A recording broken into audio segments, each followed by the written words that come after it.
Hey. How's everybody doing? Welcome to the Coochie Church on this beautiful Sunday morning. I am Tracy, the Sacred CEO, and I am here to say welcome. Welcome to all of our new members. I don't know why in my Happy New Day, Terry. I don't know why in my dashboard where I go over to create a automatic post for new members, why that's not working. We have over 50 new members, and it's not automatically releasing a welcome for them, and I don't know what's going on with that.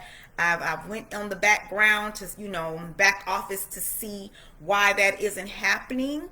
However, I wanted to come personally, hey, Happy New Day, Patrina, and say welcome. Now, I definitely want to get into a topic today that I've been getting a download for weeks. Okay, I received a download before I received this message, and the divine download being that if we view the Most High God as a male deity, entity, and supreme power, that means that all of our self-worth, worship, obedience, and sacrifice goes toward this male deity, right? And I'm not just talking about the Christ. I'm not just talking about Jesus. Although there's some controversy there too. But we're not going to get into that today. I just want you to think about the psychology that goes with our belief,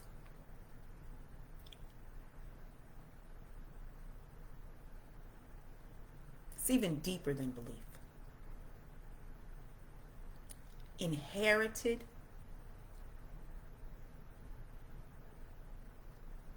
theology concerning God.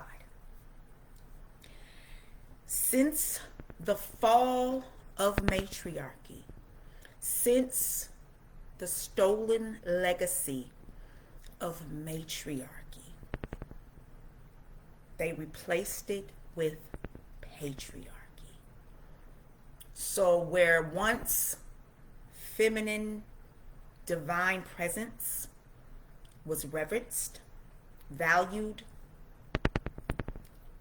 even worshipped, with the stolen legacy and war against matriarchy, they replaced it with patriarchy, giving reverence to the male supreme deity and supreme being, the all-knowing God. And I'm breaking this down slowly because I really need, and I really hope you can just become more aware of the psychological plan and the psychosis that this has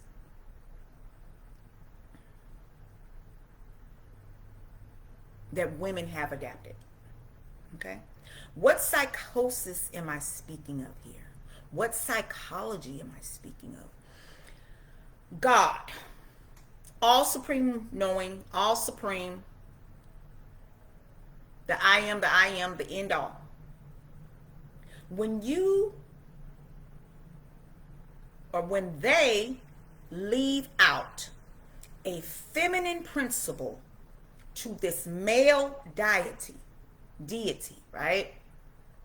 Now I keep saying die.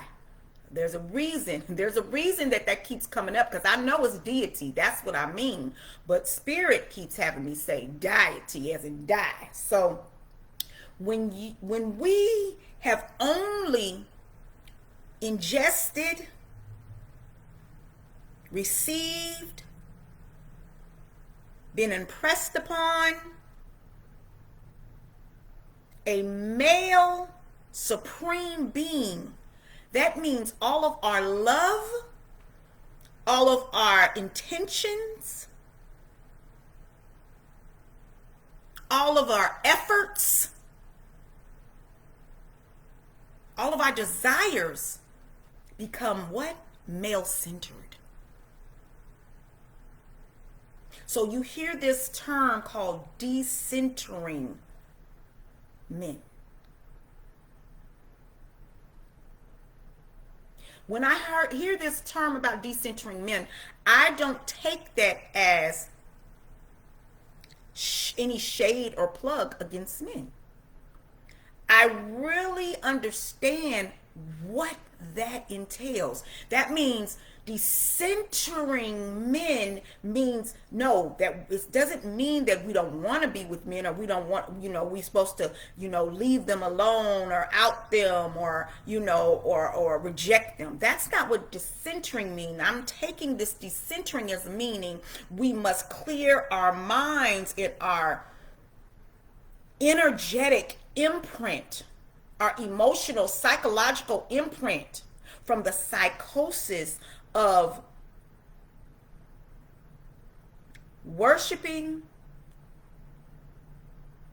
and literally fighting for the honor of a male God. In fighting for the honor, the love, the admiration, the acceptance of God, right? In that, if we are viewing this most high supreme being as a male, then that means we are outwardly in our behavior also looking for acceptance, also worshiping,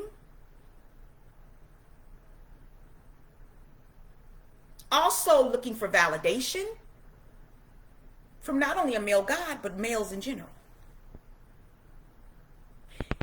Anytime you give a people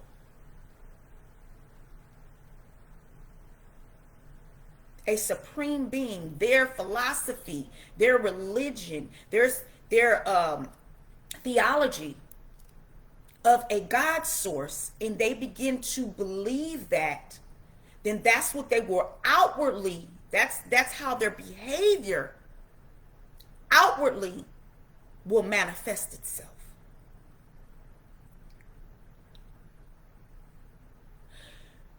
Just recently, within the past 5, maybe 10 years, has it opened up that there was a matriarch, that there is a feminine principle to this supreme being, right? And many of us are becoming activated in this knowing of remembrance. Now, let me even take this a little further. I personally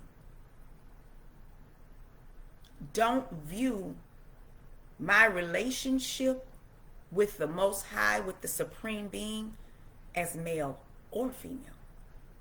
Even though I push the philosophy in the spirituality of the mothers and the matriarch. Right? Let me explain that. In my studies of religion, spirituality, and even in my walk as I evolve in this human avatar and I connect to the Supreme Being, what I've realized is that the Supreme Being, the all-knowing, is so much more than male and female. Ooh. Right? But because we are in these human avatars that are associated with gender, in order for us to comprehend just a morsel of what and who this supreme source is, we have to make it relatable. So we relate it to gender, right? But in relating this supreme source to gender, it can't just stay with the single solitary gender of a male deity. Right? You have to also support the balance that is in universal law, which also brings in the female principle of this supreme deity. Right? Why? Because we're here. If you simply look on the earth, our presence is here. And to deny ourselves a seat at this royal and divine table of the supreme all-knowing, to not give any validity to our birthing rights when it comes to creation. And I don't even believe in sin, but I'm going to use that for the sake of understanding. That's a sin all in itself. To not give honor to your feminine energy and your feminine principle and allow this propaganda of a male God coming with a male son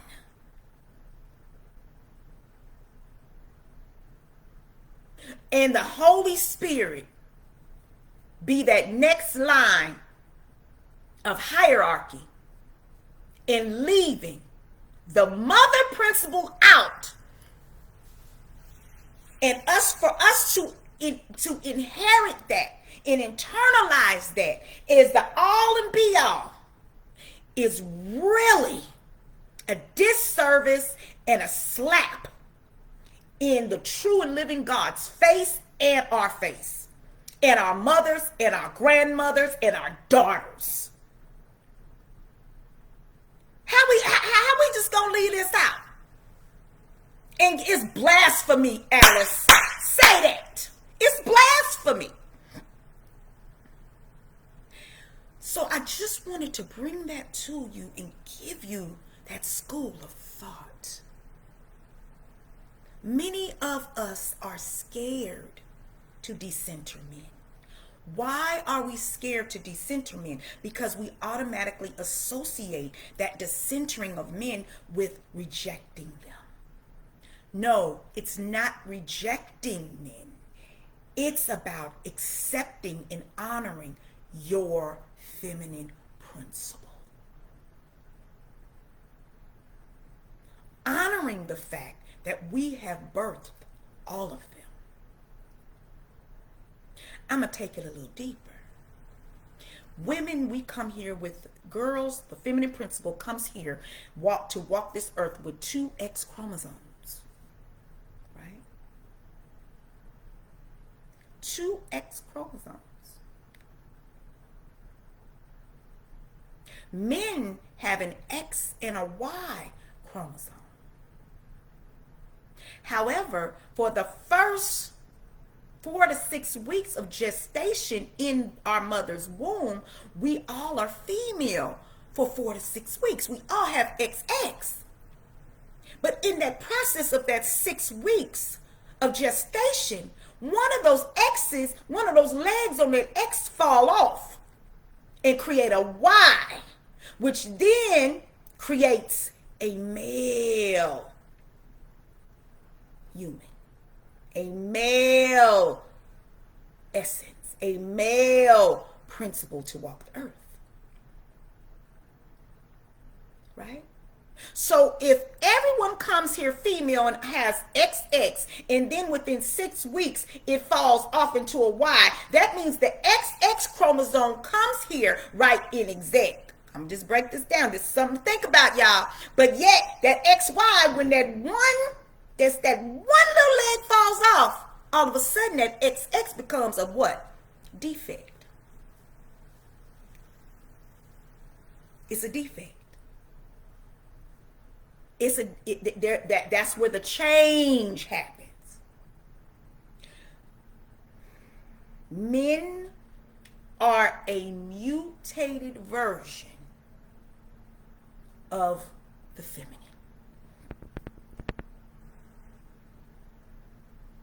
They are. We have to go into relationship with them knowing this. Okay? I didn't say subordinate. Let's be clear. I said they are a mutated version of the female. One of my sisters brought up a very good point. She said they have nipples but no breasts. Meaning, at one point, they had the essentials to create what? Breasts. We have nipples for what? Breastfeeding. We have nipples on our breasts for breastfeeding. Right? So I just wanted to bring you some clarity of thought here. I haven't came on in a while. You know, I've been doing my work. If you've seen me on my personal page, I'm working through my transfer. I'm getting to my transformation. I'm working through some things, and I'm good. I'm good. I usually come here more than I have been, but we will get back to it. But I wanted to thank our new members, and I just wanted to give you some things that make you say, some things that make you think.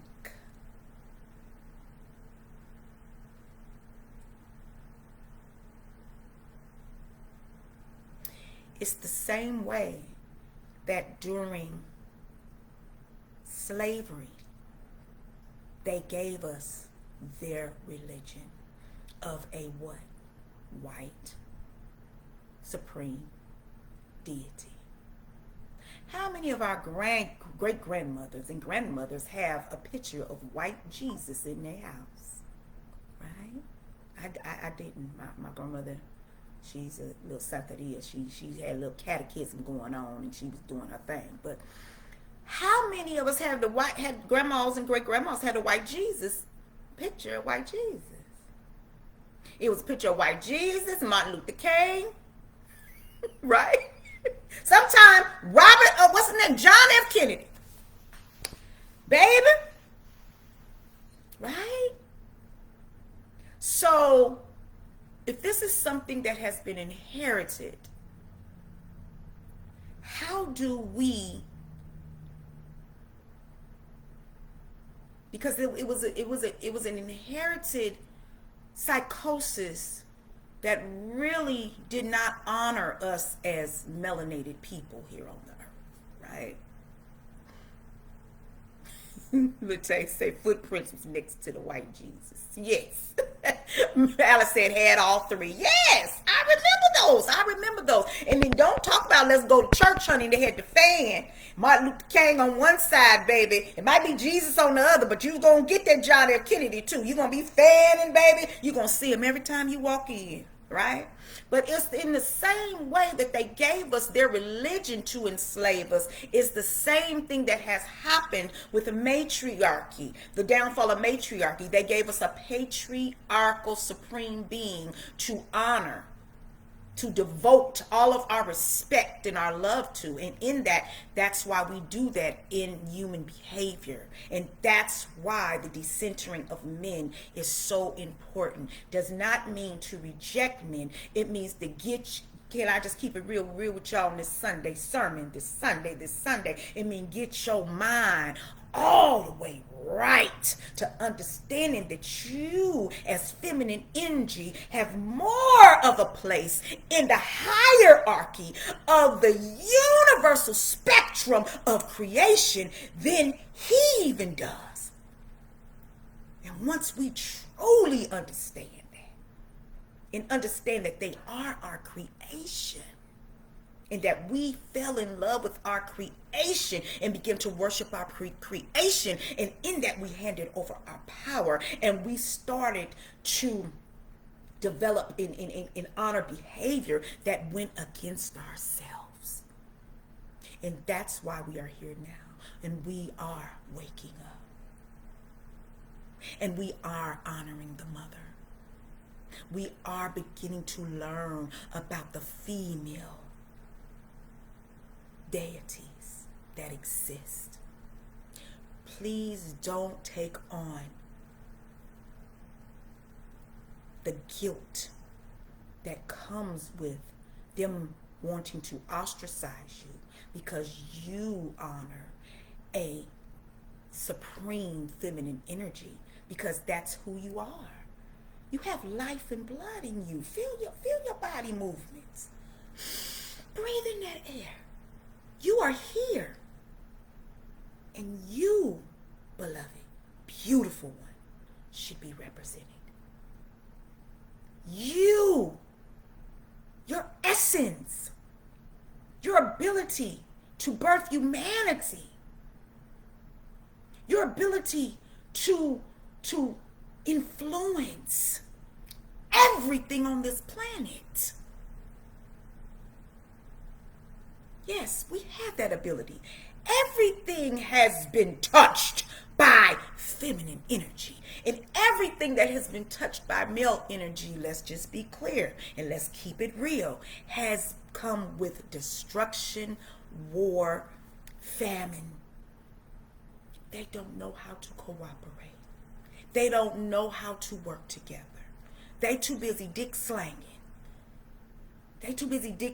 Whose dick is the biggest? Egos. And one of the reasons we can't come together in a harmonious existence right now with them is because they won't allow themselves to receive and open up for the willingness of the healing that needs to take place with them. They are taught in society not to express their feelings, right? Come on now. They're taught not to express their feelings. So in expressing their feelings, they look at that as being vulnerable and associated with femininity. Why? Because they have to be emotional. And most times, emotion is connected to what? Feminine energy, connected to women. Even we know it. We are emotional. But that very emotion is what gives us the intuition and the knowing, the God knowing, to understand what a lot of times is going to happen before it even happens. It gives us the intuition and the all-knowing and the psychic ability and the prophetic ability to listen and hear and get the downloads to help navigate him and influence the world. It is that very thing that they look at as that they can't deal with. Our emotion as women is the very thing. Okay, that's what they rejected the feminine principle of themselves. They've rejected the expression of their emotions. They've rejected it, and they've associated their emotions with being feminine.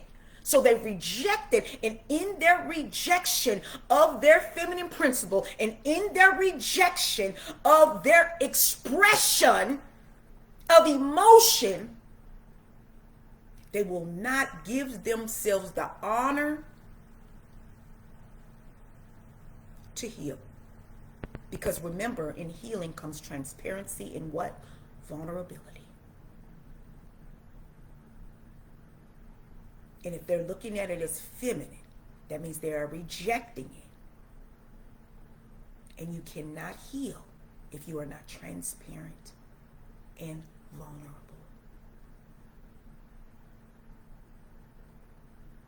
Once they can remove the ego, okay, and get real about their feelings and their trauma and their emotions, because they are hurting, right? We all are. But until they identify with that emotional part of them and honor it, healing between us cannot take place, and we will continue to be angry. Yes, because the black woman, we are angry. We are, many of us. And we need to also honor that anger. And we need to allow to use that anger. And what we've done is we've learned to alchemize the anger and use it as fuel and to get on without it. Make stuff happen.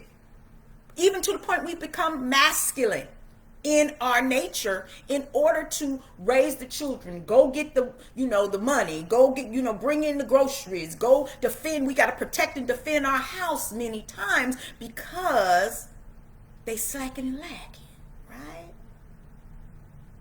This is not about what's going on with them, but more about what's going on with you, dear sister, and what you believe and how you are going to be able to understand who you are in the essence of this supreme and divine being, so that you can understand your power and stand on business. Stand in your anointing. And when you do that, you will raise your standards. You will raise your value. You can't be making all these sacrifices. See, I'm guilty of it too.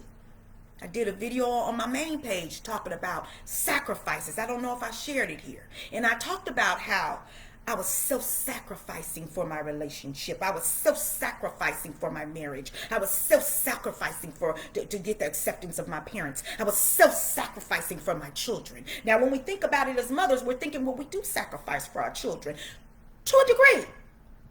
But really, that's our justifiable duty to take care of the children. Come on now.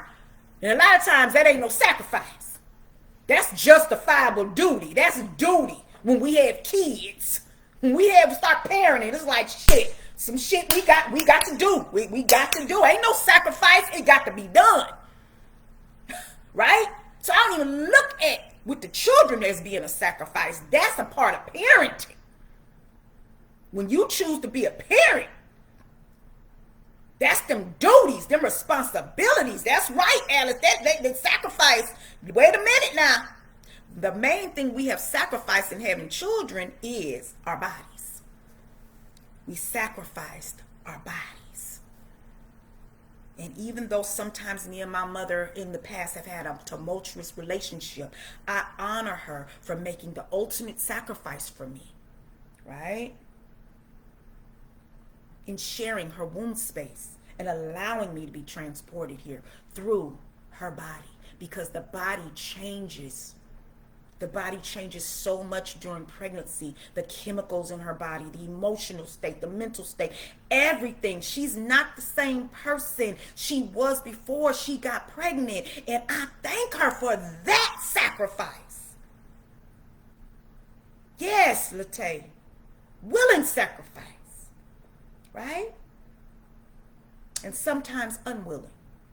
And that goes into the trauma space, right? But I want to say, honor your existence. Honor your sacred existence. You are the most integral part of creation. And don't allow anyone to make you feel unworthy, undervalued. Okay? Yes. No more self-sacrificing. In the book, right? The book that we wrote, people have wrote, that says it's the word of God. They said the Son, the Christ, made the ultimate sacrifice. So what are we still sacrificing for? If that's the ultimate sacrifice, what my sacrifice gonna do? Sacrificing has set us back. Set us as women, has set us back, honey. We sacrificing in love and good intent. What have we really gained in our sacrifices? I'm gonna give you 1 minute before I get off of here to think about that. I'm just gonna take a moment of silence. What have we truly gained in sacrificing for those people who we say we love and doing for them before doing for ourselves? What have we really gained? And what did they do with the resource of the sacrifice given? I know most of the people I sacrificed for, I'm going to keep it 100 with you, they ain't did much of nothing with the sacrifice. They may have used it monetarily for the moment and all that, but once I left the equation, they back to where they was. I could have saved my resources. I could have saved my time, my energy, and put that all into building me, my character, building my existence. Right? We sacrifice for parents. We sacrifice for mates. You know, we sacrifice for friends. How many of us have sacrificed our bill to help a friend pay something for them because you love them, and then they turn around and when you needed help, what? You couldn't even get it. Why? Well, so what's the sacrifice? What are we doing here?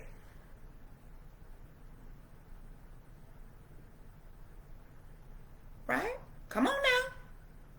We've all been through something where we've sacrificed, self-sacrificed to a degree where it did not support our well-being. Okay? So I bring you this message on this beautiful Sunday. I said a lot. I hope you go back and listen and watch. And if you have a friend that needs this divine message, bring her over into the group. And I want to thank you for your love, your honor, and your support. Understand that decentering men does not mean reject men. It means to honor yourself. Center around your feminine energy, your feminine principle for the evolution of the goodness of the goddess in you. I love you. Thank you so much, and welcome again to the Coochie Church. I'm Tracy, the Sacred CEO. Be blessed. Also, if you want to go into the features tab, they have more videos speaking about so much more, about honoring who you are in this feminine essence of the Supreme Being, as well as the matriarch. I pray you're well.